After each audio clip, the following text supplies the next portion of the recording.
आप फरमाते जब दिन गुजर जाता है ना गफलत में, फेसबुक देखते हुए, यूट्यूब देखते हुए, गाने सुनते हुए, फहाशी करते हुए, नाफरमानी करते हुए, जब दिन गुजर जाता है ना तो अल्लाह जल्ला शानहू अपने बंदों को मुखातिब करके कहते हैं, ओ मेरे बंदे, तूने मुझसे इंसाफ नहीं किया।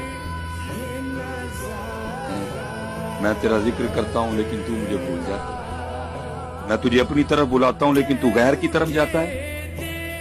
मैं तेरी मुसीबतें दूर करता हूं लेकिन तू नाफरमानी पे डटा रहता है। ऐ इंसान, ऐ इब्ने आदम, ऐ इंसान, ऐ इब्ने आदम, कल बरोज़े क़यामत जब तू मेरी बारगाह में आएगा तो मुझे क्या जवाब दे।